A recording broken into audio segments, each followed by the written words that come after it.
하자. 풀이 하자. 넣는 건 어쩔 수 없고. 이 친구들 학이 없어서 내가 이 등급컷 나온 표로 이게 뭐 100% 정확한 건 아닌데 기관에서 그 만든 거긴 한데 11번부터 31번까지 그냥 뭐 계속 이게 아마 근데 내가 궁금한 게 있는데 문법은 왜 모인 거고 문법 많이 틀린다 너 참고로 1번부터 10번까지는 앞으로 풀지 마. 화작이라서 너 안 풀어도 된다. 너 칠 거 아니잖아 화작을. 1번부터 10번까지 다 틀려도 돼. 채점은 그냥 1번부터 10번까지 다 맞다 해놓고 11번부터 45번까지 풀어. 풀지 마 이거. 시험 친구들한테 말아 풀어. 이게 원래 교육청 모의고사도 선택 과목처럼 화작, 엄매를 따로따로 내야 되는데 고3들처럼 아직 교육청은 옛날에 머물러 있다. 그러니까 그리고 선생님이 총평을 하자면 그 과학 지문 있지? mRNA 나오는 애 그거는 문제를 잘못 냈어. 내가 그래서 이 책을 출전이 뒤에 해설지에 출전이 나와 있길래 찾아봤거든. 출전은 이름이 뭐더라? 그마 책을 내가 찾아봤는데 너가 기억해야 될 거는 수능이든 모의고사에 나왔던 제시문은 원전에 있는 걸 그대로 안 옮기거든. 뭐냐면 여기저기서 발췌해갖고 접속어나 지시를 끼워 넣어 맞춰갖고 한 편의 글로 만들어. 그래서 엄밀히 말하면 완벽한 글은 아니야. 원래 이 사람이 쓴 글은 좀 쉬워. 근데 출제위원들이 이걸 바꿨나 봐. 제시문을. 비문도 있더라. 비문이 있어. 문장이 잘못된 게 있어. 그 풀이하면서 내가 설명해 줄 테니까. 그래서 엄밀히 말하면 이따위 제시문이 나와서는 안 돼. 너가 풀 수 없는 제시문이야. 시간 안에 절대로. 그래서 생각을 해보면 알겠지만 너가 문학이 몇 번부터고 섞여 있었나? 안 섞여 있었지? 31번부터 45번까지 예를 들어서 31번부터 45번까지 하나도 안 틀리고 1번부터 15번까지 하나도 안 틀린다고 보잖아.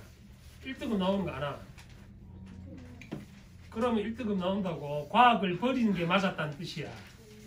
내가 못 풀면 너도 못 푼다는 걸 알고 있어야 돼. 지금 등급 보면 알잖아. 78이 1컷인데. 그러니까 더 문제가 됐던 거는 과학기술이 어디 있었기 때문에 앞에 있었기 때문에 너가 인간문과 가기가 부담스러웠겠지. 순서대로 한다고는 샜는데 뒤에 가서 이 표가 왜 중요한지를 생각해야 돼. 여기를 다 틀려놨지. 38번부터 45번 사이에 고난도 있잖아. 이건 결국 어떤 애들이겠노? 시간 모자란 애들. 시간 모자 찍은 거야. 뒤에 문제가 어려운 게 아니고. 그러니까 전략을 잘 세워야 돼. 만약에 내가 과학기술이 지금 힘들어서 못 풀겠어요. 못 풀겠으면 풀지 마. 다 찍어. 딴 거를 다 맞추면 1, 2 나온다. 그 생각하고 공부해라니까. 그리고 그 다음 시험까지는 안 되는 걸 외운다고 생각하고 과학기술만 이렇게 중점적으로 연습을 해보고 이렇게 하면 다음 시험에 또 외워질 거 아니야. 근데 결국 과학기술 얘 하나 맞출 기라고 뒤에 거를 다 버리는 경우가 생긴단 말이야. 그러지 않도록 해라. 전략을 잘 세우란 말이야. 뭔지 이해됐지? 풀어봅시다. 선생님이 또 이렇게 패드로 이렇게 분석해놨거든. 오늘 수업 마치고 집에 가서 밴드에 올려놓을 테니까 필요한 사람들은 필기하고 혹시 놓친 게 있으면 이걸로 안 보고 다시 해보고 선생님 한 거랑 비교해 보시고. 여기 고일고 누구는 뭐 시험 한 번 치면 되지만 나는 내 문제를 135개를 해야 돼 하루에. 오늘 방금 고1 풀이했고 너무 풀이하고 나중에 오늘 저녁에 또 고3들 풀이해야 되잖아. 힘들다 생각하지 말고. 자 11번부터 보겠습니다. 5페이지. 자 5페이지에 있는 애들은 정말 미안한 얘기인데 제시문을 읽으면 고2가 아닌 거다. 의문변동이잖아. 1학년 때 다 했던 거다. 제시문을 읽으면 정신 나간 사람들이다. 근데도 본인이 어렵다고 느끼는 사람들은 제시문을 어떻게 한다? 요약해서 노트에 정리해 둔다. 모의고사 공부할 때. 자 11번부터 해보자. 싹턴 하면 어찌 된 거고 받침 히읗하고 뒤에 있는 디귿이 뭐 된 거야? 축약된 거지. 교체는 아예 없다 그지. 근데 이거 뭘 찾고 있노? 1번이 답이네. 교체가 없는데. 됐어? 2, 3, 4, 5번은 확인해. 맞춰 따라와. 알겠어. 이 자식이 손 좀 봐야 돼. 근데 모의고사 안 돼요. 어? 모의고사 안 돼봤어요. 가. 저 빨리 가. 가서 오지 마. 12.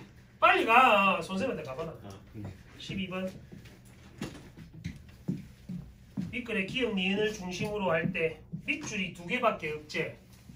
그러면 기역이 설명하는 게 뭔지 니은이 설명하는 게 뭔지를 확인해 보면 되잖아. 형아펜 들어볼래? 기역 바로 앞부분 체크합니다.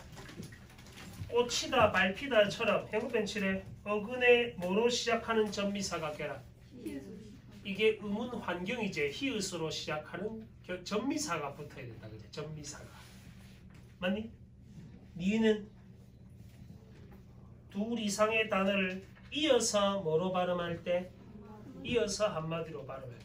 그럼 니은의 음운 환경과 기역의 음운 환경이 드러나 있지? 12번에 1번 왜 틀렸노?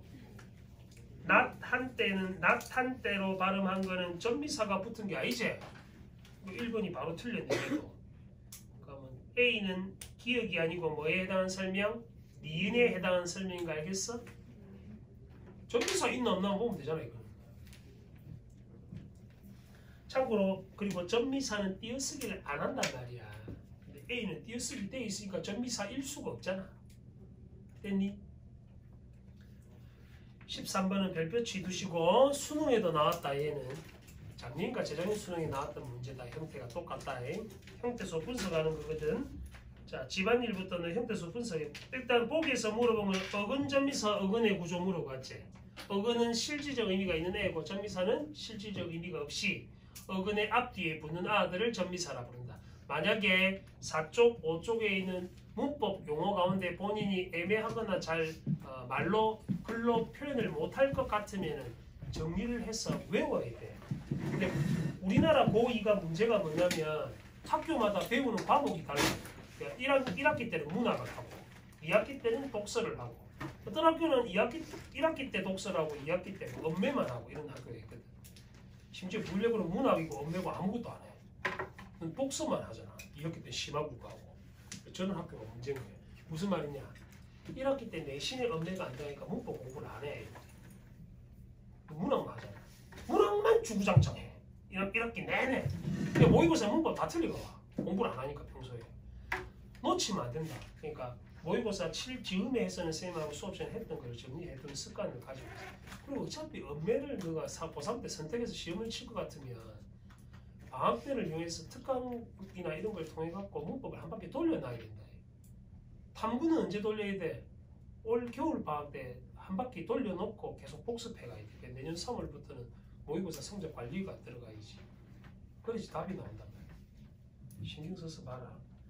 13번은 형태소 분석하는 문제니까 잘 확인해 보세요. 1번부터 너가 해볼래? 집안일은 형태소 어떻게 분석되노? 집, 안, 일 다 어근이지. 1번은 어근끼리 결합한 거다. 인석이 놀지 말고 적어야지. 니 오늘 카메라 2번 찍혔다. 네. 2번 내리막. 내리막은 뭐 플러스 뭐고? 내리다 플러스 막 맞나? 내리다의 내리는 뭔데? 어근이제. 막은 접사다의 어근 플러스 접사로 이루어져 있네. 형태소 분석 잘 못하겠으면 정리를 해봐야 돼. 자기가 의존, 자립, 실질, 형식, 형태소의 특징 뭐 어떤 것들이 있는지 그걸 확인해 보실 수 있습니다. 놀이터는 뭐 플러스 뭐? 놀이 플러스 터 맞나? 놀이는 놀다의 어근 놀의 이가 전미사 이가 결합하고 터라는 명사가 결합했어. 그래서 3번이 답인 이유다. 어근 전미사 어근의 구조. 됐어요? 4번에 코 웃음은 뭐 플러스 뭐? 코 플러스 웃음이제. 코는 어근. 웃음에 웃다의 어간 웃은 어근에 해당한다. 그제? 음은 명사 파생 접사. 그래서 어근 전미사. 4번은 어근과 어근 플러스 접미사가 결합한 경우. 울음보는 울다의 울은 어근이고 음은 접미사, 어근 플러스 접미사고 보는 역시 접미사. 먹보, 울보, 꾀보 할 때 그 보다의 어떤 특징을 가진 사람을 가리키는 접미사다. 그거 됐어? 3번이 답인 이유 알겠지?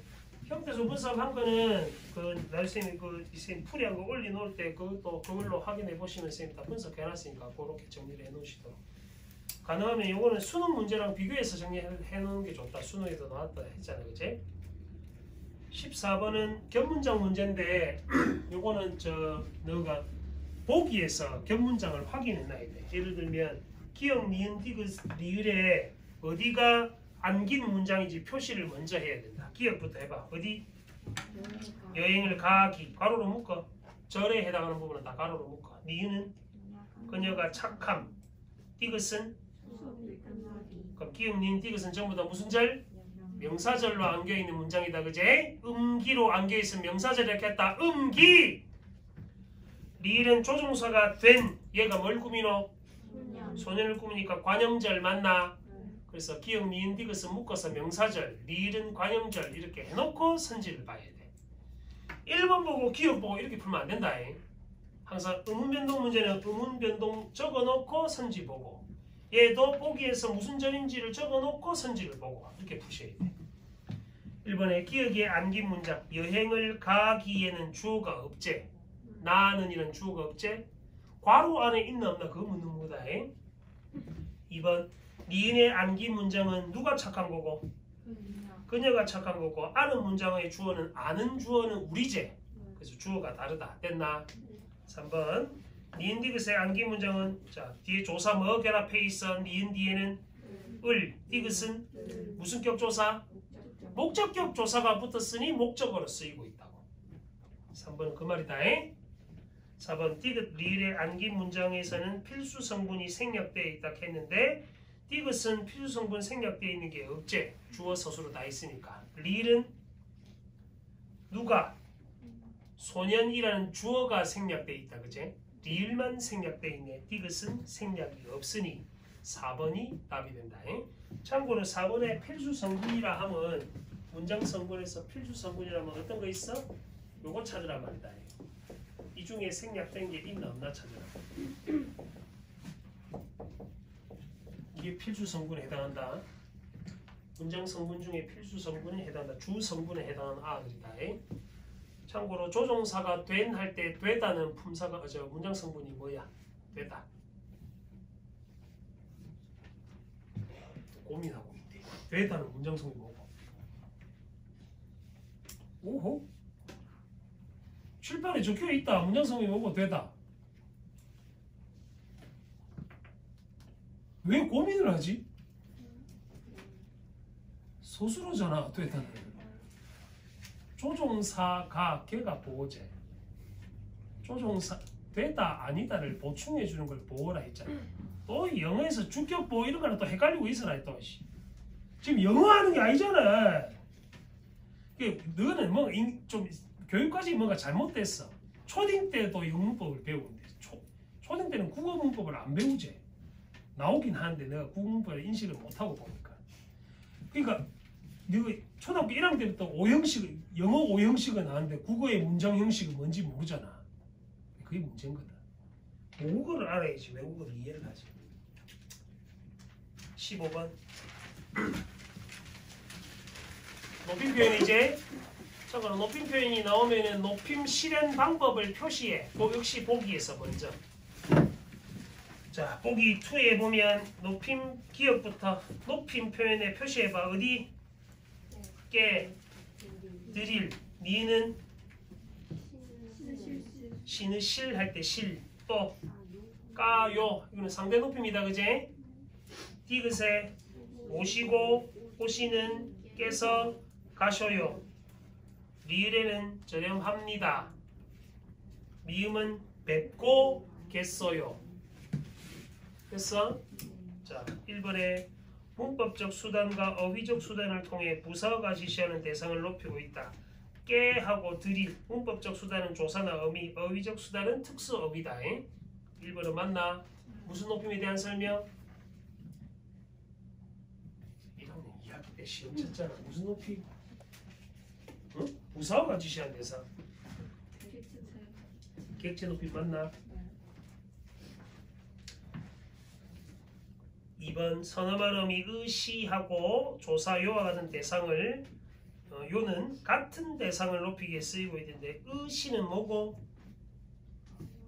어머니를 높이는 거고 조사 요는 점원을 높이는 거지. 그러니까 뭐 같은 대상이란 말이 잘못된 말이다. 의시는 엄마고 까요는 조사 요는 점원에 해당하는 거니까 2번이 틀렸네. 3번 모시다와 깨서는 서로 다른 대상. 모시는 거는 부모님이고 깨서는 손님이지. 4번 리을은 문법적 수단인 저렴합니다 할 때 비읍니다가 여기에 해당하고 5번은 어휘적 수단을 통해 목적어가 지시어를 지시하는 대상을 높이고 있다. 어머니를 뵙고는 보다의 특수 어휘다. 그제? 자, 그 다음에 과학 지문 볼게. 16번 17번 18번 전부 일치불일치. 근데 이런 문제가 5개밖에 없어. 문 커피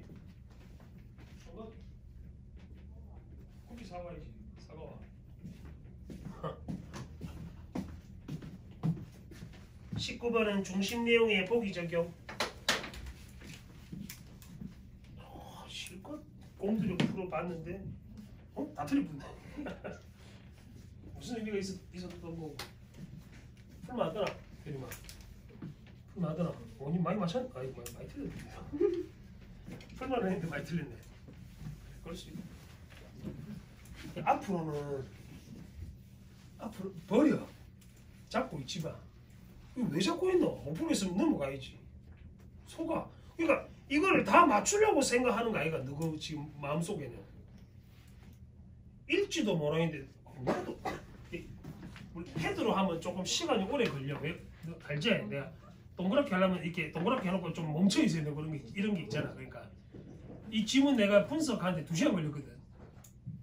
그러니까 엄밀히 말하면 다른 지문은 별로 그러니까 그런 게 없었는데 이 지문은 독해가 되게 힘들었던 이유 중에 하나가 뭐냐면 새로운 용어 정의가 너무 많아.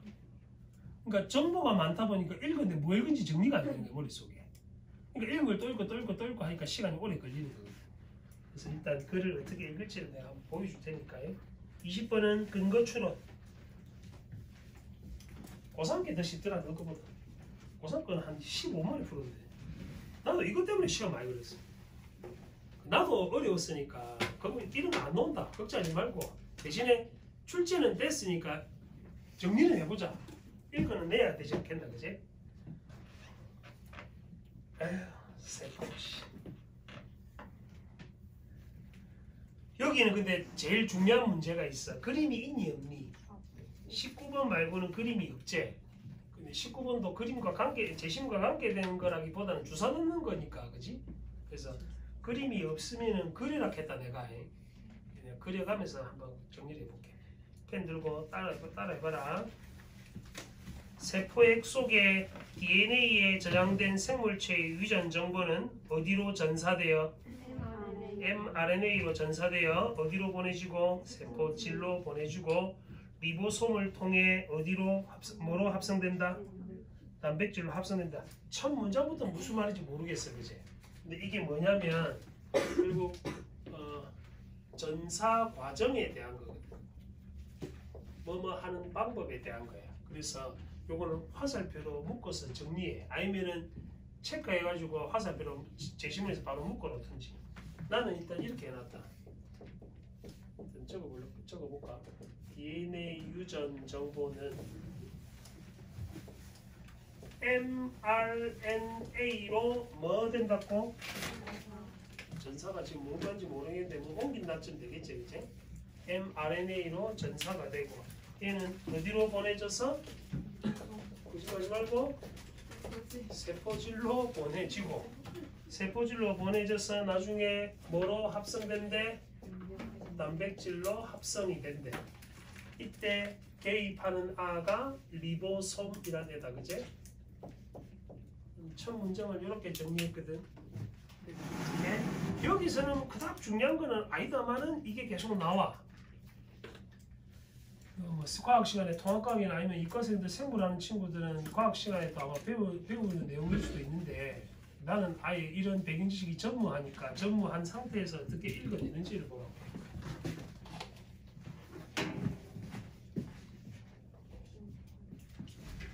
아, 커피를 안 마시면 힘이 안 난다.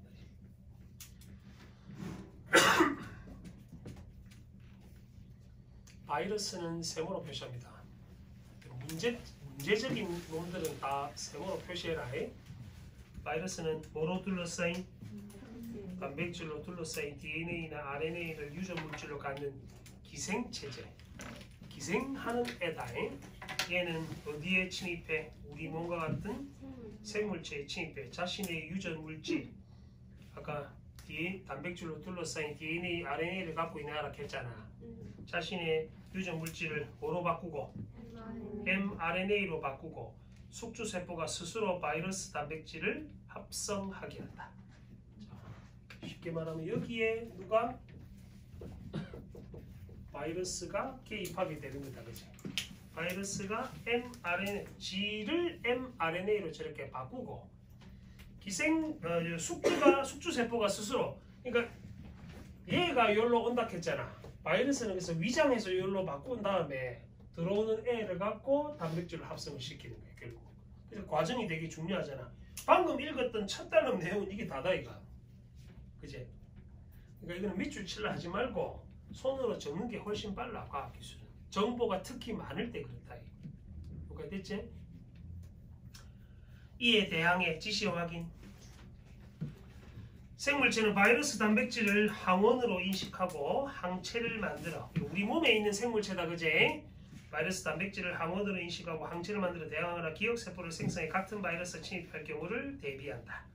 자, 얘를 결국 바이러스 단백질을 항원으로 인식한다고. 이 새끼가 문제네 하고 인식하게 된다고. 지금 여기서 된 거는 바이러스가 단백질 된 경우다, 그제? 여기까지 됐나? 원래는 인간이 이렇게 하는데, 우리 세포가 이렇게 하는데 바이러스가 중간에 지가 mRNA를 바꿔가지고 우리 숙주에 있는 세포가 이렇게 바꾸게 됐을 때, 이는 바이러스 단백질을 가리키는 말이다. 오염된 단백질. 이때는 우리 몸이 얘를 항원으로 인식을 해서 해결 방안으로 지금 두 개 얘기했어.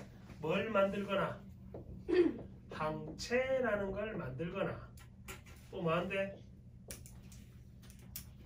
기억세포를 생성한대. 첫 단락이 왜 중요하냐면 저 뒤에가 또 이 말이 나온대.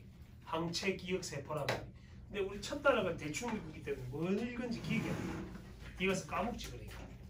이게 첫 단락 내용 다다. 그래서 따라서 뒤에 뭐 접종한다고? 백신을 접종하면 바이러스에 미리 대비가 가능하다고. 됐나? 자, 다시 백신 정의한 거 봐라. 백신은 바이러스를 어떻게 한 물질이고 인공적으로 흉내낸 물질이라고 해놨지. 누구 읽었을 때 생각해봐. 모의고사 목요일날 쳤을 때 아침에 풀 때 첫 단락 읽을 때 시간이 되게 오래 흘러갔을 거야. 왜냐면 이걸 머릿속에 정리가 해야 되는데 정리가 안 돼. 근데 내가 방금 한 거는 뭘 내가 이해하려는 게 아니고 기계적으로 순서만 적었다. 이거만 할 줄 알면 돼. 연습해라고. 뒤에 나중에 문제 풀 때 못하겠으면 얘는 제일 뒤에 풀어 놔놓고 딴 거 다 맞추겠다 싶게끔 해놓은 다음에 마지막에 시간 나면 풀어. 그래도 안 되면 찍어 그냥 한 번으로. 몇 번, 16분부터 20분까지 몇 번이면 정답이. 찍어보자. 다 2번인 줄 알았다. 2152네. 2152면 2번만 찍어도 2개 맞춘다 이가. 너 또 5번을 찍어도 2개를 맞추는 거 아이가. 너 뭐 읽어서 풀어 찍어서 풀어 비슷하네 그러면. 확률이 2개나 되는데. 그러니까 겁먹지 말라고. 이렇게 풀면은 풀 수 있는 문제도 몇 개 나와. 응? 근데 쌤처럼 이번 생은 안 되겠어요 하지 말고. 누가 내보다 훨씬 똑똑하다니까. 나는 과학을 아예 모른다고. 바보라고 나는. 매번 낮잖아. 너가 교육과정에서 배우고 있으니까.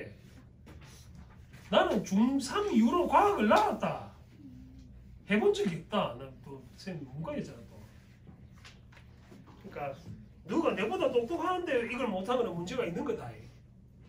내가 한 거는 새로운 정보 없잖아. 그냥 글 읽은 거야 순서대로. 그치? 연습해 보니까 요약 훈련이 되게 중요한 이유가. 둘째 단락. 그럼 이거의 중심 화제가 뭐고? mRNA 백신이라고 친절하게 네모칸으로 해놨네, 그치? 현서 지금 처음 버전이는 그때 앞에서 현서야! 주 말해 주시. 안 되겠다. 니가 갈 때 나한테 한 대 먹고 가자. 백신 좀 맞자. mRNA 백신은 바이러스 단백질의 유전 정보를 암호화한 mRNA를 접종하는 것으로. 자, 유전 정보를 뭐 했다고? 그러니까 이런 수식해주는 말을 잘 봐. 이게 뭐 문제가 있던데. 16번에 5번 선지 봅니다. 16번이 일치불일치 문제잖아. 5번 선지 봐라. 유전 정보가 제거된 그 가로차. 제거된 게 아니고 뭐고? 암호화에 돼 있지. 수식해주는 말을 잘 봐놔란 말이에요. 그러니까 이런 걸 실수해서 틀릴 수도 있잖아. 이해됐니? 첫 번째 문제가 mRNA 백신의 네모칸이 쳐져 있는 문제를 물어봤기 때문에 일단 둘째 단락을 중심으로 독해를 해봐 라는 문제란 말이다. 뭐만 이해됐지? 계속 볼게. 참고로 너가 지금 제시문은 왼편에 있고 문제는 오른편에 있지. 만약에 이게 제시문이 오른편에 있고 문제가 뒤편에 돼 생각해봐. 그럼 개 짜증난다. 그렇게는 비겁하게 안 하지만, 그러니까 이런 거는 읽을 때 아니다 싶은 거는 읽으면서 바로바로 푸는 것도 방법이야. 시간을 아끼려면. 근데 넌 아직 그렇게는 안 될 수도 있으니까. 그래서 볼게. 주입된 mRNA를 통해 바이러스 단백질을 합성해 면역 반응을 유도한다. 바이러스를 배양해 접종하는 기존 백신과 달리 mRNA 백신은 바이러스가 아니기 때문에, 그건 형어벤치를 뭐뭐 때문에 나오면 내가 표시하라 했다. 시험 칠 때는 형어펜으로 못 할 테니까 뭐 가로로 묶든지 P라고 적든지 표시해라. mRNA 백신은 뭐가 아니라고? 바이러스가 아니라 했다. 그제? 인체가 바이러스에 감염될 위험이 없으며 동글빼 있죠? 이게 결론 맞나? Q1이다. Q1 됐어? 바이러스가 아니기 때문에 위험이 없고 체내 효소에 의해서 쉽게 뭐 된다? 쉽게 분해. 그것도 동글빼 Q2제 뭐가 아니라서? 바이러스가 아니라서. 두 가지 장점이 있다. 그지? 근데 바로 뒤에 접속은 뭐 보여? 반면하면 이제 뭐 나오면 안 읽어봐도 단점 나오겠지. 단점. 앞에 장점 두 개 나와서 이제 단점 나올 건데 이게 비문이야. 왜? 반면 다음에 지시어 뭐 있노? 이처럼이라는 지시어는 앞 문장을 받아내는 거라. 그럼 그 장점이 나와야 된단 말이잖아. 그 여기서 멍때리기 시작하는 거야. 문장이 잘못됐으니까. 비문이야 이거는. 이처럼 있으면 안 돼. 이처럼 빼야 된단 말이야. 근데 여기서 멘붕이 왔어. 뭐 이런 새끼들이 다 있는 이런 성의 없는 지문을 내다니. 나는 이게 화가 난 거야. mRNA에 대해서 화가 난 게 아니고. 이처럼 체내에서 불안정할 뿐 아니라 이처럼 체내에서 불안정하면 앞에는 긍정인데 뒤에 거는 부정적인 내용이 돼야 되는데 이처럼 불안정하니까 말이 안 맞잖아 앞이.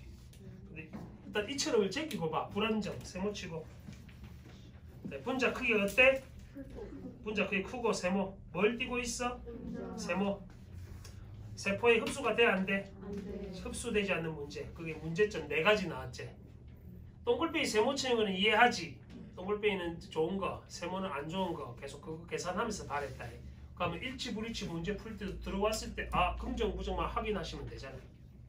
그럼 mRNA 백신 자체가 이런 문제점 4가지가 있기 때문에 뭘 사용한다고? 따라서 뒤에 지질 나노 입자가 대안이다. 여기까지 됐어? 네. 야, 여기까지 2단락 읽는 데까지는 그다음 어려운 내용 없잖아. 그치? 어려운 내용 없는데 인자 대가리 터지는 거야. 뭐 계속 나와. 토하는 줄 알았어? 셋째 단락. 널 이해하는 거다. 이해해 주려는 거다. 무슨 이온성 지질을 지닌 네, 미안하다. 지질 분자는 뭐로 이루어져 있기 때문에 지방산, 지방산으로 이루어져 있기 때문에 물 분자와 섞이지 않는 뭘 갖는다? 소수성, 묶어. 지방산하고 소수성. 소수성은 말 그대로 물과 안 친한 거다. 이렇게 기억해놔. 소수란 말은 물을 소외시킨다 이렇게 생각해. 반대말은 친수성이라 한다. 물하고 친한 관계. 지방, 그러니까 기름이니까 소수성을 지닌다. 됐지? 물은 분자 안에 전하가 양극으로 분리된 상태인 뭘 띠거나 극성, 극성을 띠거나 분자가 전하를 띠는 물질, 즉 친수성 물질과만 섞이고 소수성 물질은 소수성 물질과만 섞이기 때문이다. 자, 물은 뭐랑 섞인다고? 물은 극성을 띠거나 분자가 전하를 띠는 물질인 친수성 물질하고만 섞인다고. 여기까지 됐나? 한편 접속 확인.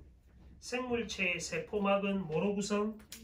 참고로 기억에 밑줄이 쳐져 있으니까 생물체의 세포막에 대한 거는 이제부터 그림을 쭉 그려본다.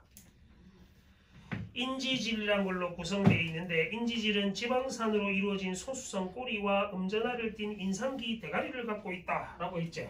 그림을 그려보자. 세포막에 인지질이 옆에 빈대천진께 뭐 대가리가 있고 이렇게 꼬리가 있대. 대가리는 무슨 대가리? 인상기 대가리 맞나? 인상기는 무슨 전하? 이렇게 그려. 인상기 대가리. 그다음에 지방산으로 이루어진 소수성 꼬리. 지방산. 그림 그려 그림.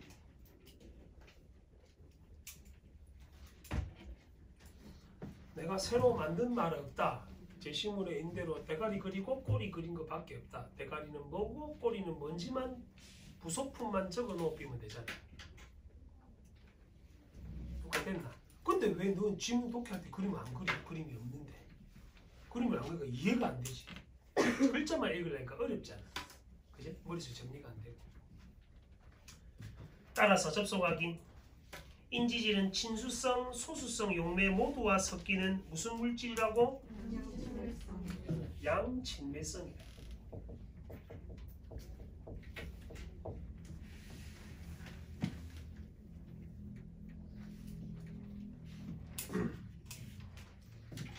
그럼 얘는 다시 앞에서 우리 읽은 바에 따르면 얘는 뭐고? 무슨 성? 얘는 친수성이다.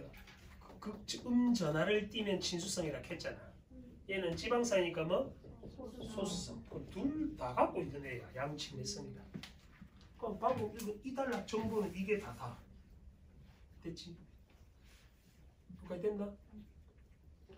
선생님 여기까지 정리하고 내가 막 떠들고 하는데 15분밖에 안 걸렸어. 천천히 하고 있잖아.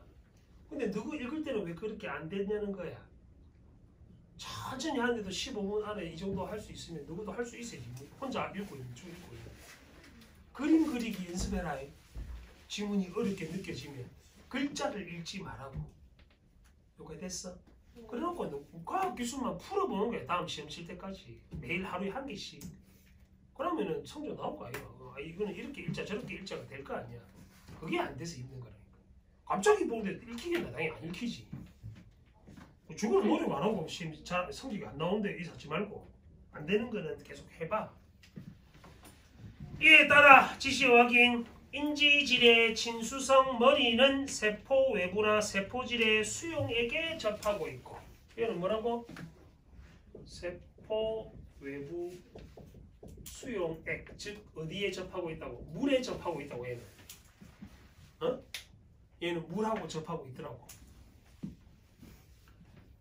꼬리는 소수성 분자 간의 인력으로 인해 서로 몰려있는 상태로 세포막이 구성된다.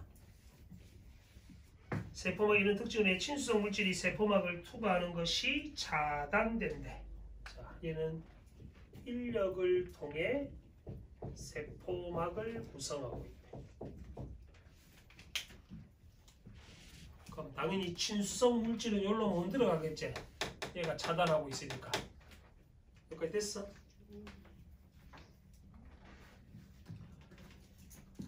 양이온성 지질을 지질 나노 입자로 사용하면 mRNA와 세포막 사이에 전기적 반발력이 발생하는 걸 막을 수 있다. 전하를 띤 mRNA가 양이온성 지질로 둘러싸이면 전하를 띤 세포막의 인상기 대가리와 서로 반발하지 않기 때문에. 자, 그럼 이것도 그려봐. 양이온성 지질을 나노 입자로 사용한 경우. 이것도 그림 그려.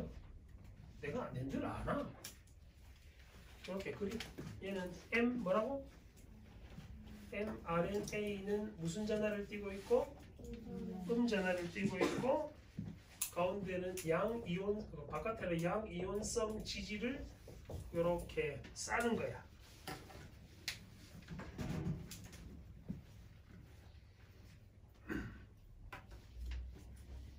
인상기 대가리는 마이너스라 했잖아. 얘도 마이너스지. 그럼 얘랑 바로 결합하게 되면 어찌되나 서로 밀어낼 거 아니야, 그지? 그래서 양이온성 지질인 얘를 뒤집어 씌운다고. 씌우면 붙겠네. 얘가 양이온이니까 플러스일 테니까 마이너스랑 얘랑 붙을 거 아닌가 봐. 그래서 얘를 반발하는 걸 막아내는 역할을 차단하는 역할을 하는 이유란 말이야. 이 새끼가 이거 봐. 쉽게 말. 얘가 이렇게 붙는다고 생각하면 되잖아. 그지? 대가리가 분다 이 생각하면 된다. 무슨 정자가 그래. 그런데 접속 확인.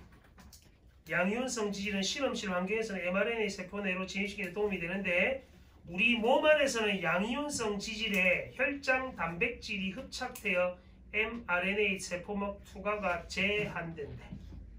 여기는 뭐가 문제가 된다고? 체내에서는 혈장 단백질이 흡착되는 붙어버리는 문제가 생깁니다. 이게 문제점이지. 혈장 단백질이 흡착된다는 게 문제점이다.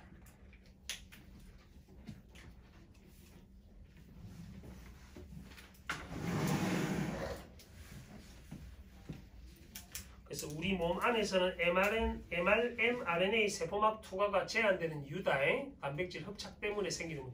근데 재밌는 거는 C도 밑줄이 쳐져 있잖아. 문제로 출제를 된다라는 뜻이지. 그러면 얘는 우리 몸 안에서 생기는 환경이다. 실험실에서는 가능한데 우리 몸 안에서는 이게 안 된단 말이죠. 따라서 접속하기. 용액의 pH에 따라 양이온성이 달라지는 무슨 지질을 입자로 사용? 자, 그럼 다시 봐. 쌤 봐. 얘는 mRNA 그 백신 사용할 때 쓰는 지질이 나노 입자 지질이 아니란 말이야. 왜? 우리 몸 안에서는 얘가 흡착되니까 얘를 쓰서는 안 된다 이 말이다. 그래서 뭘 쓴다고? 이온화 지질을 사용한대. D를 사용한대. 됐나? D는 동글빼기죠.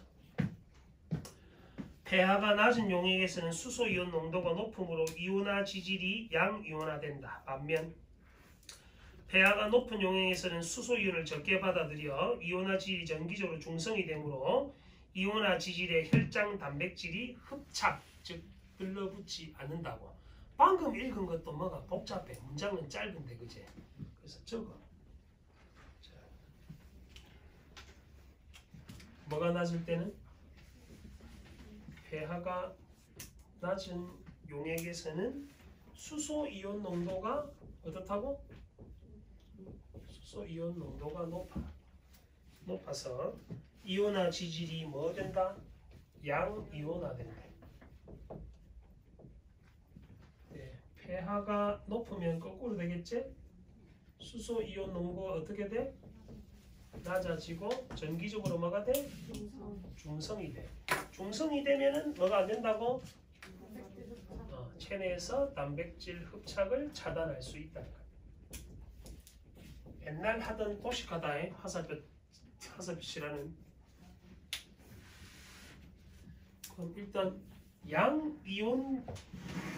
양이온성 지질에 따라 pH의 농도를 용액의 pH 농도를 다르게 한다라는 말을 할 거란 말이지 지금. 즉 접속 확인. 낮은 pH에서 즉 어떻게 수소이온을 들이고 양이온화한 상태에서 mRNA와 이온화 지질을 결합시키고 난 다음에 뭐를 높이면 pH를 높이면 즉 이 상태에서 이 상태로 바꾸면 이때는 결 mRNA하고 양 이온화 지질을 결합시키고 난 다음 pH를 높이게 되면 말이지. 중성의 mRNA 지질 나노 입자 복합체를 만들 수 있고 중성의 얘를 만들 수 있다고. 이 복합체는 세포막의 수용체에 결합해 내포 작용에 의해서 세포 내부로 들어갈 수가 있다고. 간단하게 생각하면 pH를 낮췄다가 결합시키고 pH를 높이면 중성이 돼서 우리 몸 안으로 기 들어올 수 있다 이 말이야. mRNA가. 뭐가 됐나? 기계적으로 이해해라. 뭔가 저기서 있는 생물학적 다양성 원리를 고민하려 하지 말고 그런 순간 독해를 못 한단 말이야. 뭐 읽은지도 기억도 안 나고. 근데 그림 그려놓은 거는 남잖아. 나머지 일치분식 풀 때는 요거 풀면 돼. 근데 우리는 다 맞추려 하니까 문제인 거란 말이야. 하나 정도 틀려줘야지. 양심상. 네, 현실적인 조언이다. 너가 현실적으로 어떻게 풀까를 고민하는 거야. 계속. 근데 새로운 단어 또 나왔지. 내포작용. 볼 때는 사람들이 내포작용 또 뭐고 일종의 생화학적 싱크홀 현상으로 세포막의 일부가 수용체에 결합한 외부 물질과 함께 세포질로 함입되는 현상이다.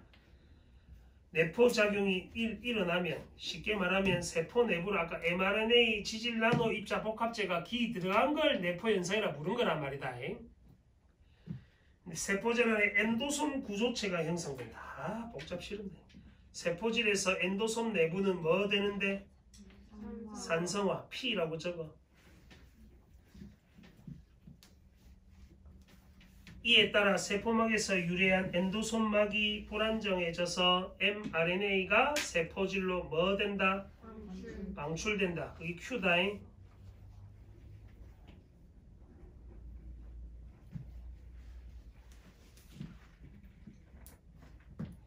이것도 그려. 또 그려. 뭔지 모르겠습니다. 그려봐라.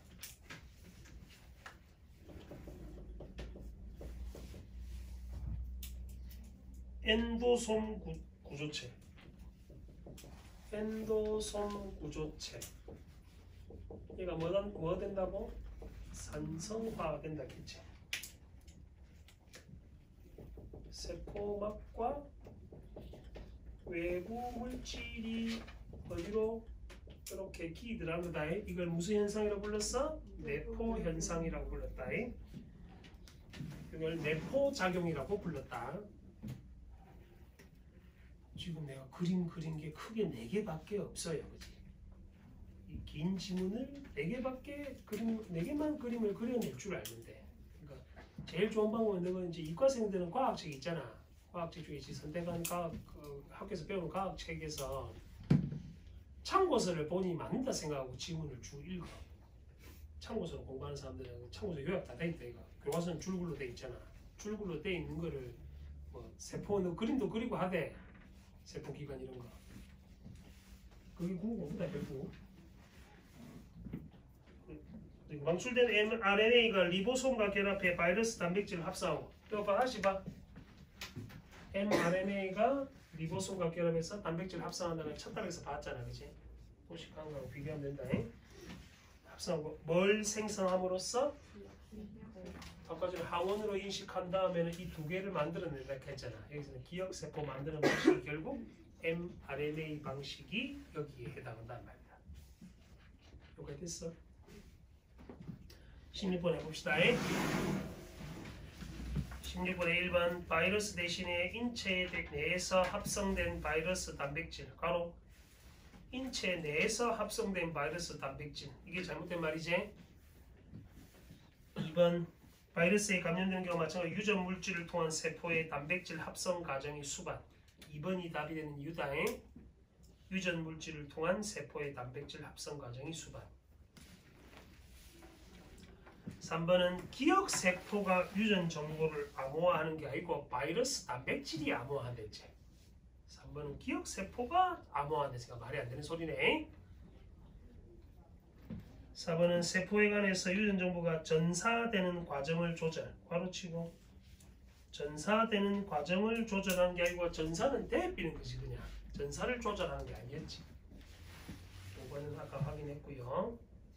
17번 기억을 설명한 내용으로 적절하지 않은 거. 기억은 아까 뭐였니? 생물체의 세포막 뭐 갖고 푸는 문제고 요거네. 요거지? 그림 갖고 푼다. 적절하지 않은 거. 인상기가 세포 바깥쪽에 지방산이 세포질에 접하는 형태라 구성됐는데 지방산 아까 뭐라 돼? 세포막을 구성한다 했다. 그래서 1번이 틀렸네. 그지? 지방산은 세포막을 구성하는 인력이 생겨서 세포막을 구성하는 애들이라 했다. 1번이 바로 틀린지 알겠네. 2번은 내포 작용에 대한 설명 맞나? 3번도 엔도솜 구조체 형성화가 그림 그려놨지? 4번에 양 친매성 확인했지? 이것도 그림만 그려놓으면 되잖아. 그러니까 그림 그려놓고 필요한 정보만 적어놓으면 되잖아.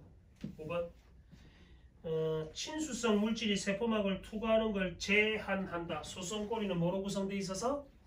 기름으로 되어 있으니까 소수성이라고 했잖아. 5번이 소수성에 대한 설명이다. 됐니? 18번 A, B, C, D에 따라 적절하지 않은 거. 일단 머릿속에 기억을 해놔야 될 거. 자, 일단 A는 뭐니? A는 mRNA이고 B는 인상기 대가리고 C는 혈장 단백질인데 얘는 흡착되면 안 되는 아였지? D는 이온화 지질인데 이온화 지질은 뭐에 따라서? 폐하의 농도에 따라서 달라졌다. 이렇게 18번에 5번이 틀린 이유가 뭐 때문?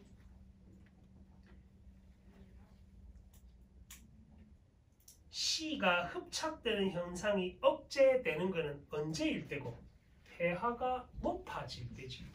다르다 했잖아. 폐하의 농도에 따라 다른 거랬으니까. 폐하가 낮을 때는 관계없는 설명이잖아. 양이 이온화될 때니까. 5번에 C가 흡착되는 현상이 억제된다는 전제 조건은 뭐가? 폐하가 높을 때만 억제된다라고 해야지 맞는 설명이 된다. 됐니까지?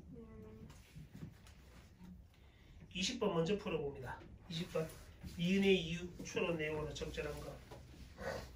이은이 뭐였노? 세포막에서 유래한 엔도솜막이 불안정해서 mRNA가 세포질로 방출되는 게 앞에서 엔도솜 내부는 뭐 되었기 때문에? 산성화되어 있기 때문에 라고 했잖아.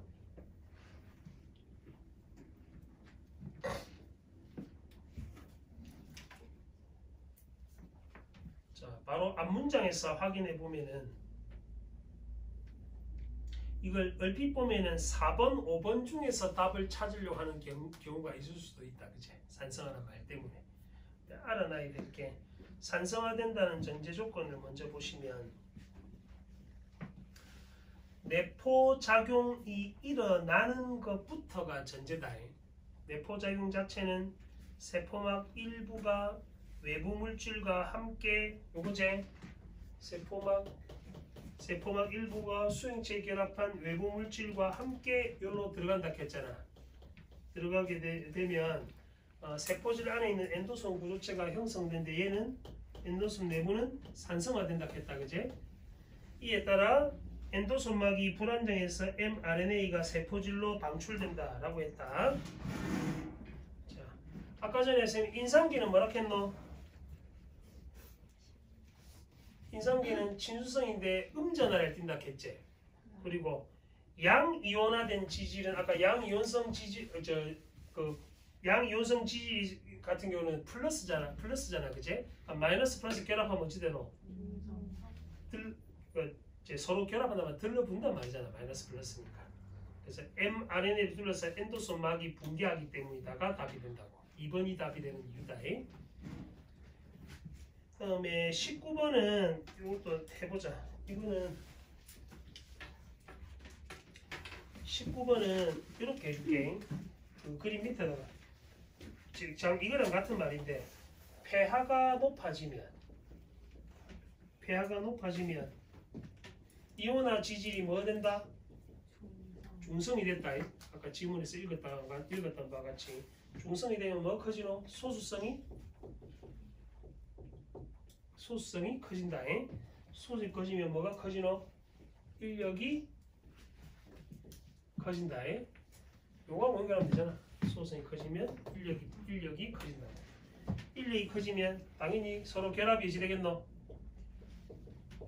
결합이 많아지겠지? 결합이 많아지면 분자 크기는 어찌 되겠어?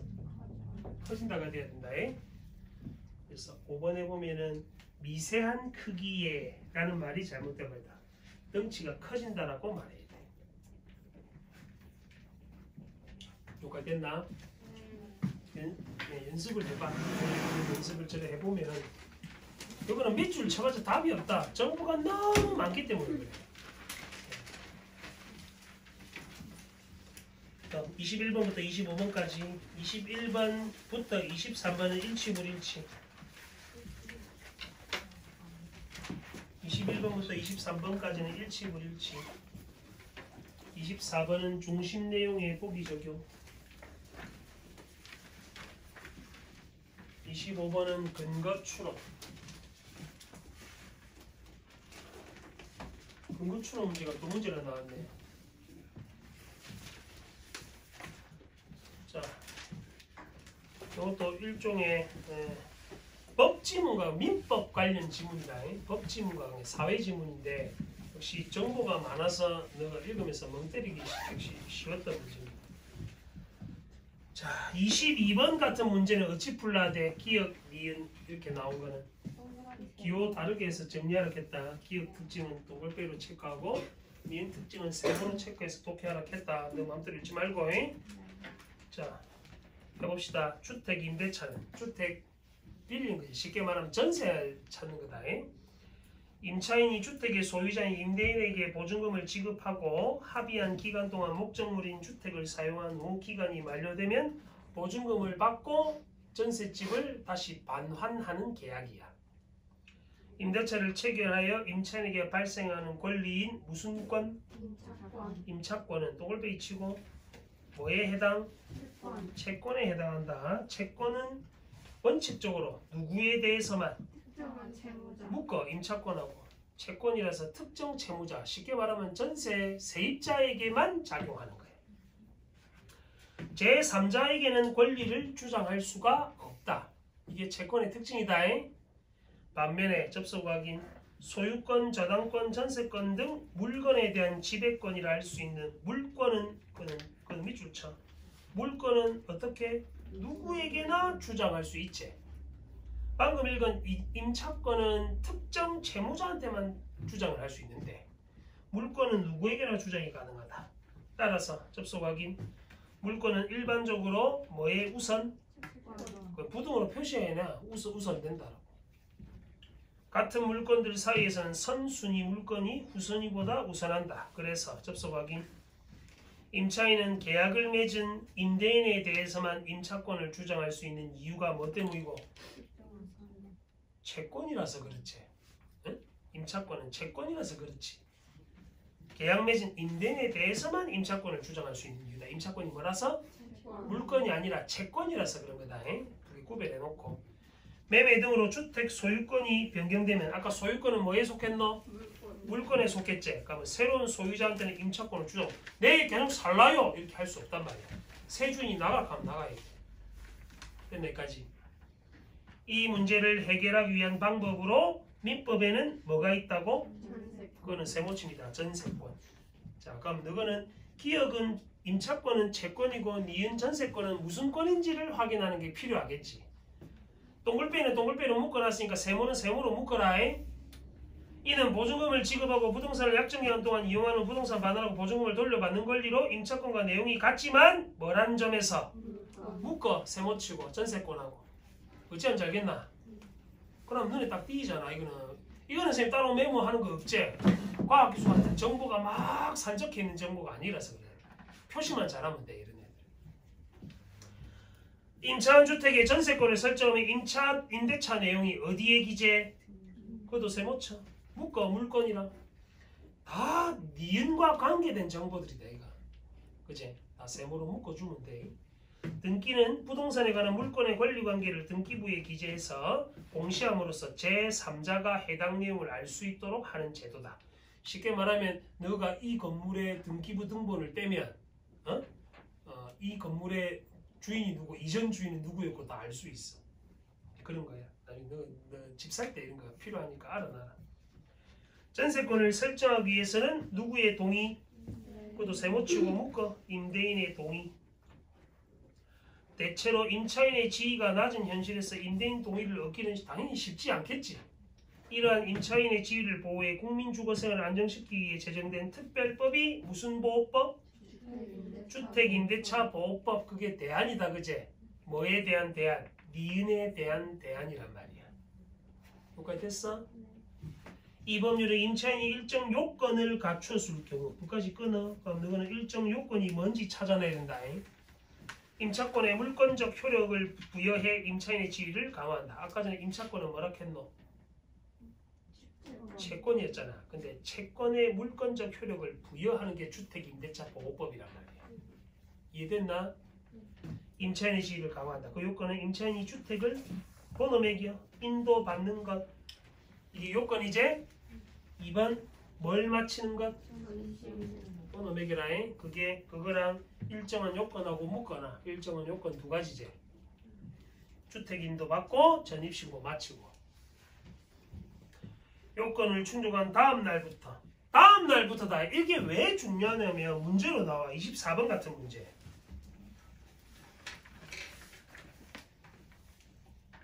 됐나?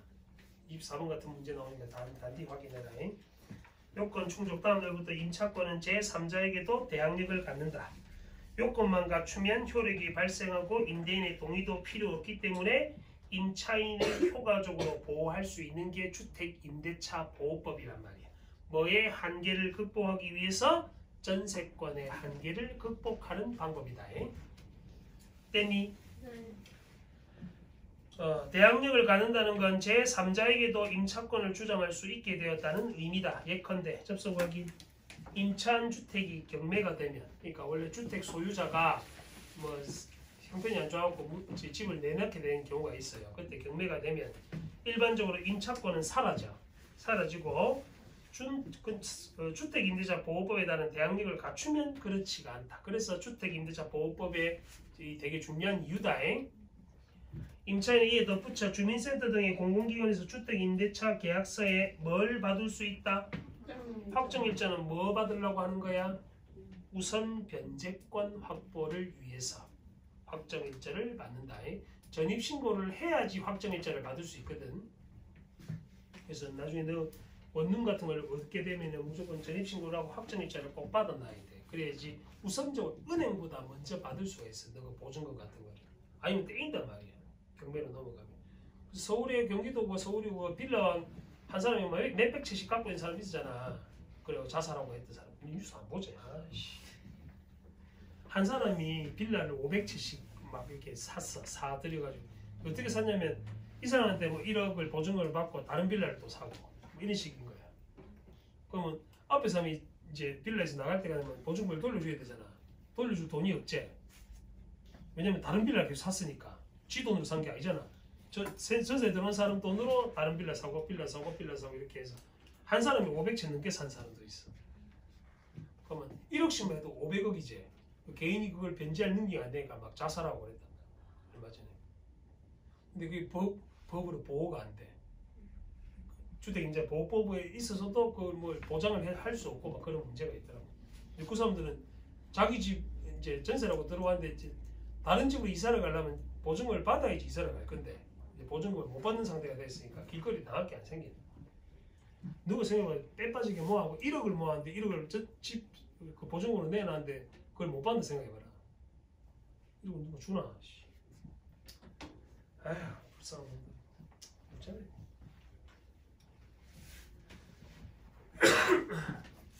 임차한 주택이 경매될 때 임차인은 자신의 우선 변제권 성립보다 뒤에 설정된 물건의 우선의 보증금을 변제받을 수 있다.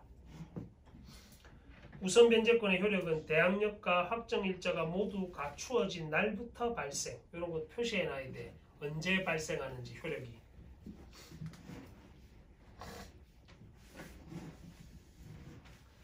(23번에) 3번이 틀린 이유다. 확정일자를 받으면 다음 날부터 발생하는 게 아니고 우선 변제권은 언제부터? 대항력과 확정 일자가 모두 갖추어진 날부터다. 다음 날이 아니고. 그러니까 법 같은 경우는 뭐 언제부터 언제까지 이런 요일 같은 거 잘 확인해야 돼. 며칠부터 며칠 이내 뭐 이런 거 잘 봐놔야 돼. 그 당일인지 즉시인지 뭐 이런 것. 근데 이거 뭐랑 연결된 우리 교재에 있었던 거. 그것도 이런 거 있었잖아. 뭐 있지? 가장 최근에 푸는 거. 내용 증명. 그때도 이런 문제 나왔다 이가. 언제까지 해야지 내용 증명 효력이 있다는 거. 그래서 법 지문이 나왔을 때는 항상 기간이나 이런 걸 잘 확인해 놓으시라고. 또한 접속 확인 주택임대차 보호법에서는 사회적 약자를 보호하는 취지에서 대항력을 갖춘 소액 임차인에게 정해진 금액까지 보증금을 선순위 물권자보다 우선하여 변제받을 수 있는 최우선 변제권까지 부여한다. 물권자보다 더 먼저 우선 변제를 해주는 거야. 최우선 변제권. 소액 임차인으로 인정될 수 있는 보증금의 기준과 최우선 변제권을 변제받을 수 있는 금액은 대통령령으로 정해지며 지역에 따라 어떻다고? 다르다. 다르겠다. 21번에 4번 봐. 최우선 변제권이 있어도 전부 다 반환받지 못할 수도 있는 이유가 금액이 지역에 따라 다르니까. 다르단 말은 다 받을 수도 있고 못 받을 수도 있다 이 말이다. 그치? 그러니까 일치불일치인데 정보가 흩어져 있으니까 이런 게 헷갈리는 거야. 문제 풀 때. 주택 임대차가 만료되는데 임차인이 임대인으로부터 보증금을 반환하지 못한 일이 생길 때도 있어요. 이 경우 임차인이 이사를 가면 자신의 권리 순위가 상실될 수 있다는 우려를 하게 된다. 이런 문제 때문에 주택임대차 보호법에는 임차권 등기 명령 제도가 포함되어 있다. 또 새로운 법이 있네, 그제? 이는 종료된 임차권을 법원의 명령으로 등기부에 공시할 수 있도록 하는 것이다. 임대차가 종료된 후에 보증금이 반환이 안 되면 임차인은 관할 법원에 임차권 등기 명령을 신청할 수 있고, 자, 21번에 2번이 틀린 이유다. 법원이 등기부에 기재하는 게 아니지. 신청해야 되는 거다. 법원이 이거 알아서 해줄 것 같으면 얼마나 좋겠노. 신청해야 되는 거다. 법원은 주어가 잘못된 말이지. 법원이 심리에 결정한다. 이때 임대인 동의는 필요 없고 전입신고를 하지 않았거나 확정일자를 받지 않았던 임차인도 임차권 등기를 하게 되면 대항력과 우선 변제권을 취득하게 된다.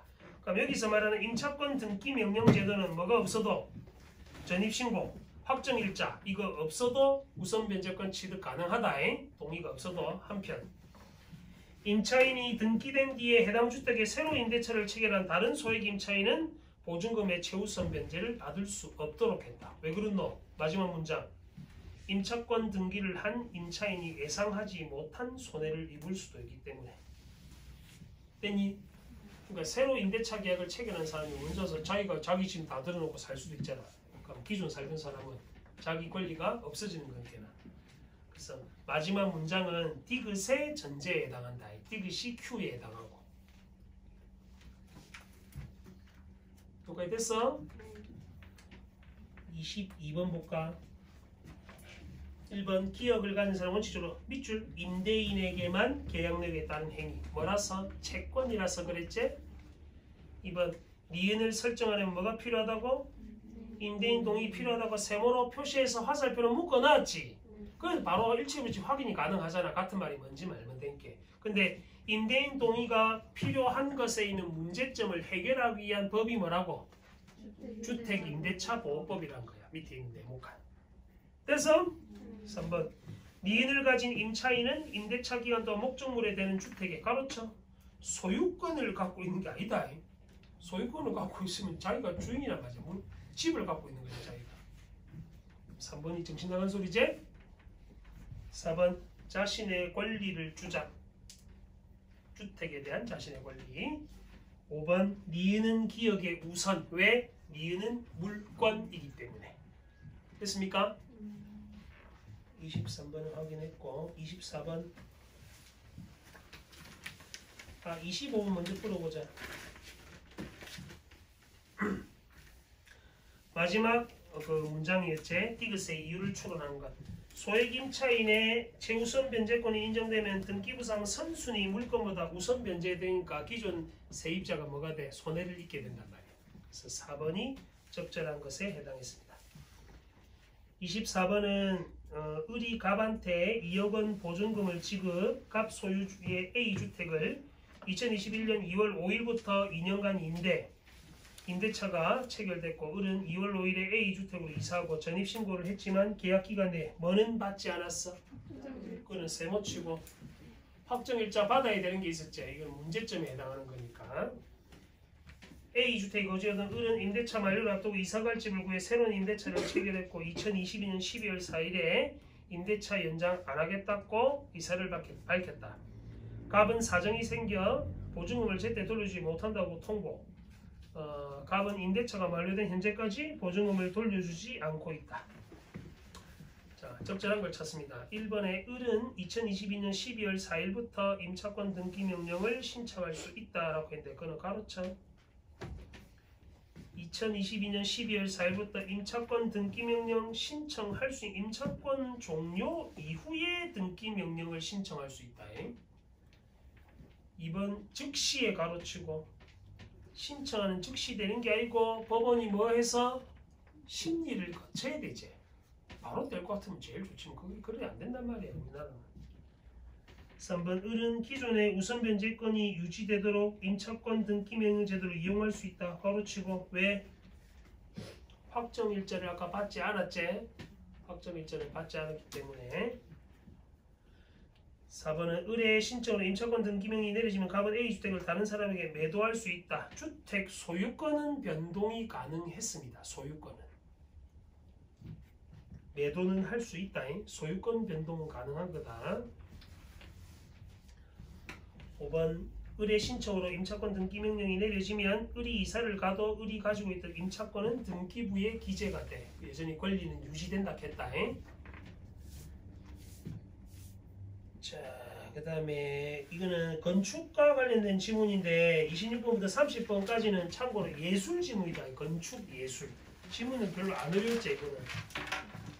안 어려운데 유형만 일단 확인해 보면 26번은 서술상 특징파, 27번은 일치불일치, 28번도 일치불일치, 29번은 중심 내용의 보기 적용, 30번은 문맥적 의미파.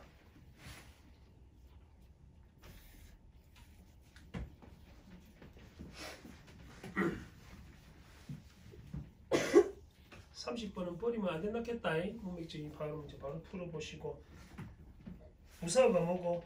뭐에 빠졌다 하대? 신경과민에 빠졌다 하지. 무슨 뜻이고? 곤란한 상태다 라는 말이지. 그래서 4번이 답이 되겠네. 교착 상태에 빠졌다. 자, 제시문을 한번 확인해 봅시다. 제시문은 참고로 건축예술과 관계된 지문이다. 근데 건축예술을 철학적으로 보는 그런 글이야. 그래서 글을 통해서 확인해보고 겁먹지 마라. 29번 같은 문제, 그 다음에 27번 같은 문제는 수능에 자주 나온다. 27번. 이게 틀린 사람들은 아마 제시문에서 뭔가를 하나 놓쳤을 거예요. 자, 같이 해봅니다. 출퇴근에 대한 관념은 근대 이후의 형성, 집과 일터의 경계가 뚜렷하지 않았던 전근대의 사회와 달리. 참고로 너 이런 용어들 너무 때리기 쉬운데 근대는 언제고?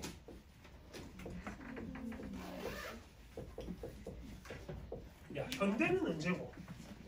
현대는 지금 맞나? 근대는 언제고? 근자가 무슨 근자야? 그래, 현대와 가까운 시기야. 그게 근대다. 어? 그럼 전근대는 뭐게? 근대 이전이다. 근대 이전이 언제고? 중세. 응? 그러니까 근대 앞이 전근대란 말이야. 중세 사회, 고대 사회 이때를 전근대적인 사회라고 불러. 됐나? 저 정도는 알고 이해를 해야지. 그러니까 출퇴근에 대한 관념은 근대 이후에 형성됐다는 말이 직장하고 집하고 구별됐다 이 말이다. 그지? 근데 옛날에는 어쨌겠노? 집과 일터의 경계가 뚜렷하지 않은 게 집 바깥에 나가면 논이고 막 농사 같이 짓고 막 그랬을 거 아니야. 집 나가면 저 고기 잡아대고 수렵 생활하고 이런 게 다 집과 일터 구별이 별로 없었던 시절이었다고. 집도 뭐 동굴에서 살면 뭐 그게 집이가. 19세기 이후의 도시적 삶에서는 주거를 위한 사적 공간과 노동을 위한 공적 공간이 분리되었다라고 했어. 이럴 때는 봐라, 화제가 두 개가 나왔지. 두 개가 나왔을 때는 기호를 다르게 정리해봐. 내가 지금 첫 단락만 가져가면 주거를 위한 공간, 노동을 위한 공간. 주거를 위한 공간은 어떤 공간? 사적인 공간이고, 노동을 위한 공간은 이런 식으로 기호를 다르게 체크해봐라고. 사적인 공간은 당연히 어디 집은 내부에 있겠지. 공적인 공간은 외부에 있을 테고. 됐어? 그러면 얘는 실내를 의미할 거고 얘는 거리를 의미하겠다, 그치? 첫 단계 다 나오는 말들이다. 근데 사적인 공간을 주거의 공간이는 동글배로 체크하고 얘들은 세모로 체크해서 읽어내면 되잖아. 나중에 문제를 풀 때 27번 문제를 풀 때 가능합니다. 27번에 1번이 주거와 여가를 구분하면 이라고 했지. 그거는 찾는 거다. 기업과 관계에서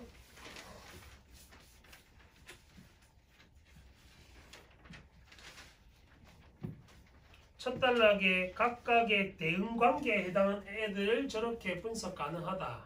근데 저거 적을 필요 없이 그냥 기호만 다르게 정리하면 구별할 수 있잖아, 그렇지?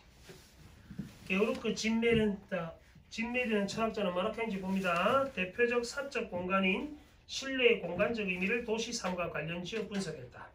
진메르는 도시에서 살아가는 개인이 외적 자극의 과잉으로 인해 쉽게 말하면 바깥의 일터에서 뭐에 빠지게 된다고? 세모처럼 문제점이네. 신경과민에 빠지게 된다고. 외부에서. 이에 대응하는 전형적인 방식이 내면으로의 침잠. 동글뱅이 어디서 가라앉겠노? 집에 와서 리클라이너 소파에 들러보갖고 가라앉겠지 이제. 내가 얼마 전에 리클라이너 소파라는 게 사는데 다리가 나와 미치겠어. 이게 이렇게 편하게 누워야 되는데 다리가 이만큼 나와. 여기서 이 문쌤은 딱 맞는데 난 다리가 이만큼 나와. 불편해 죽겠어.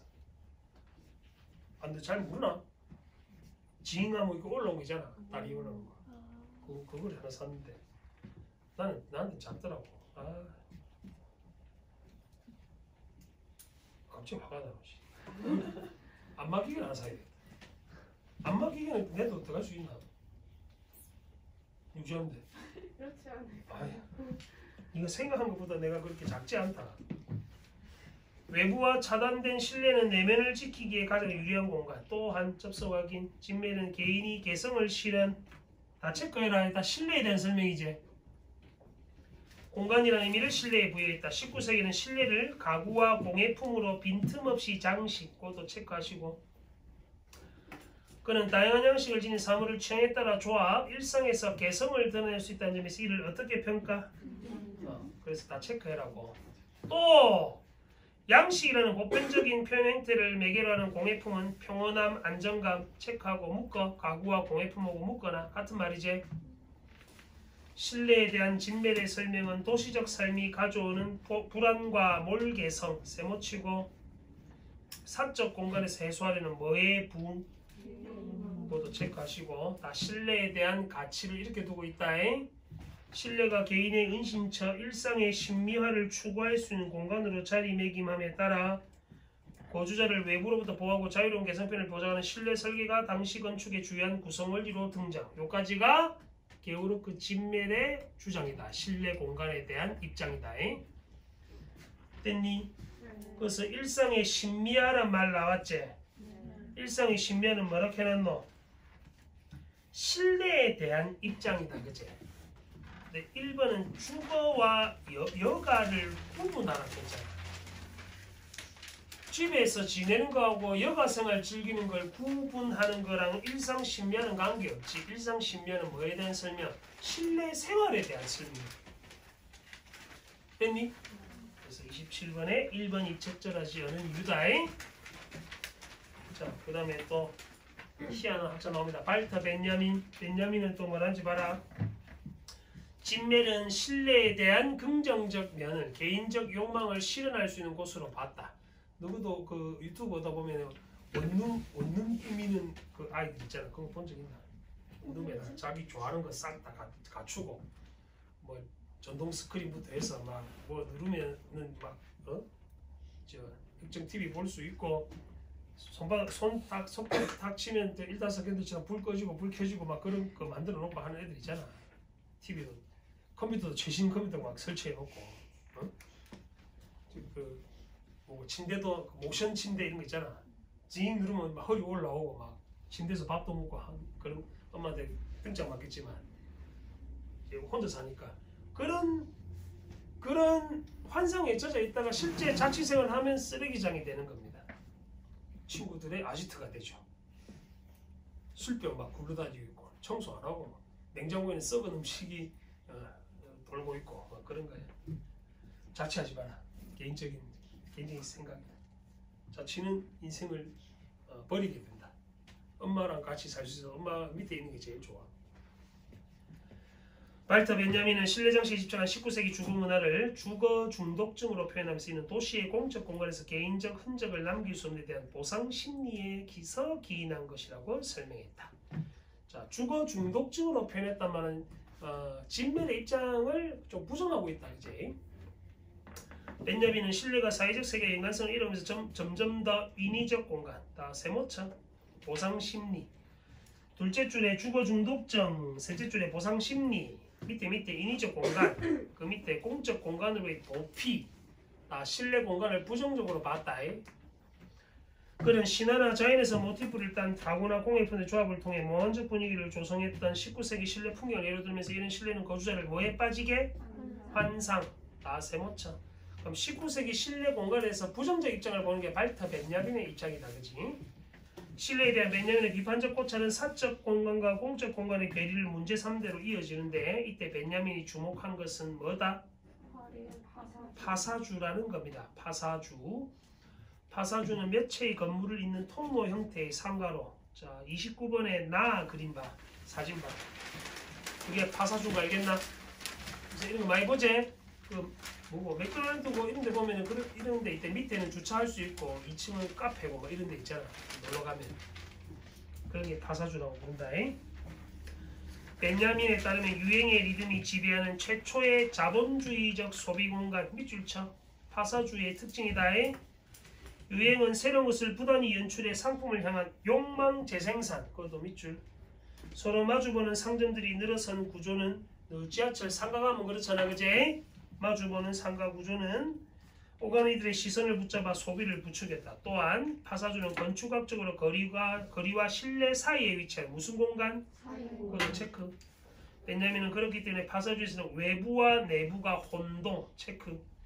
전적으로 공적이지도 않고 사적이지도 않은 중간 영역의 존재는 경계를 해체하는, 즉 사적과 공적 공간의 경계를 해체하는 실마리를 제공하는 애란 말이야. 똑같이 됐니? 그러니까 쉽게 말하면 옛날 집들은 때는 바깥하고 차단이 됐단 말이야. 밖으로 안 보이고 밖에서도 안을 볼 수 없게 돼 있었는데 이때는 어떻다고?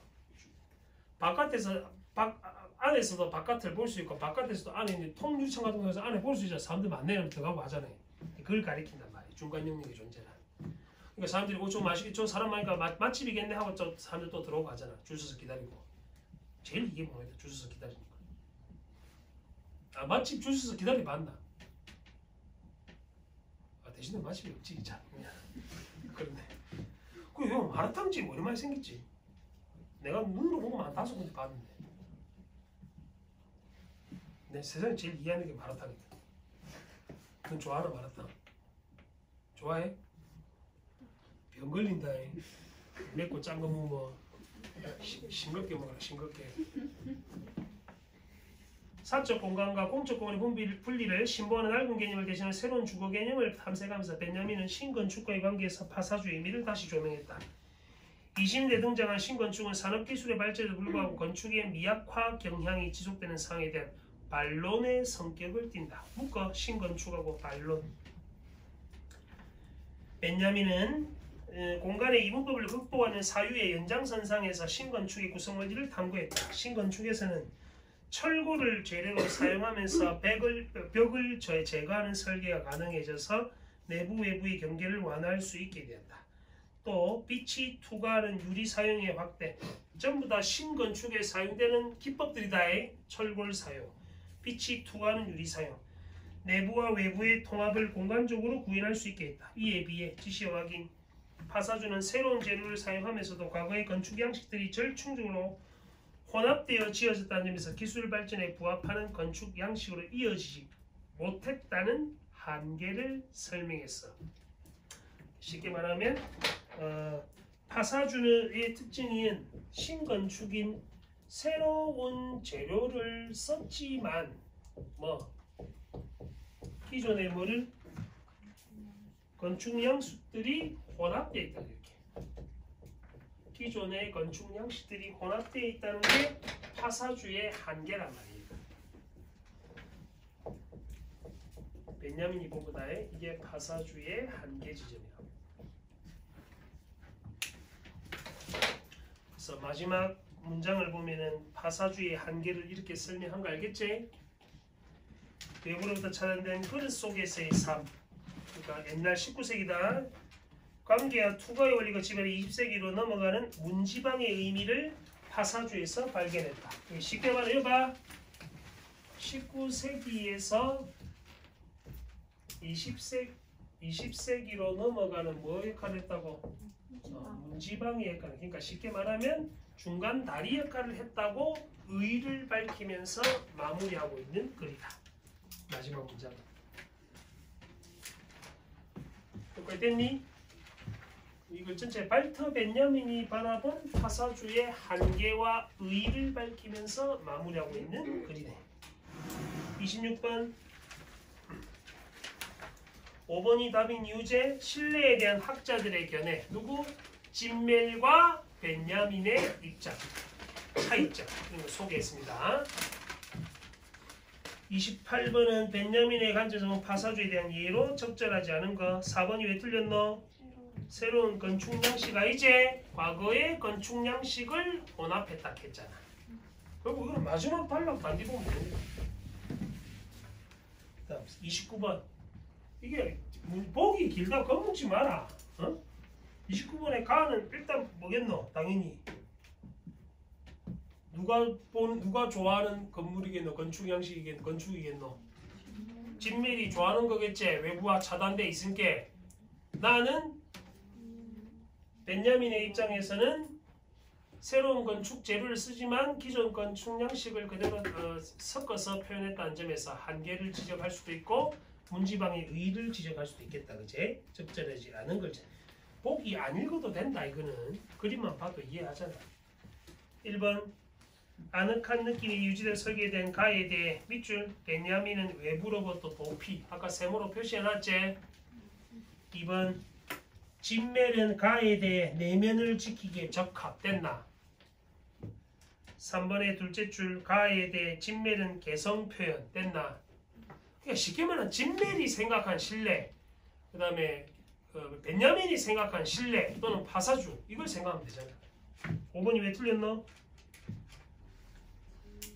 나에 대해 진멜은 도시적 삶을 추구하는 개인의 욕망에 가로치고 개인의 욕망에 부응하는 공간이고 뭐고 파사주는 기존 새로운 건축 재료에다가 기존의 건축 양식을 혼합한 중간적인 존재래. 중간 사이라고 했잖아. 파사주 입장은 중간 영역이라고 봤다. 그치? 사이 공간이라고 봤다. 개인의 욕망에 부응하는 공간이 아니고. 참고로 개인의 욕망에 부응하려면 뭐가 돼야 돼? 실내 공간이 돼야 되잖아. 그거 됐어요? 네. 시험지 그대로 챙겨놔. 내일 문학풀이 할 거다. 네. 고생했습니다. 이것들은 맨날 내 혼자 고생했다. 죽은 고생했다 안 하고 씨. 엎드려 절박해.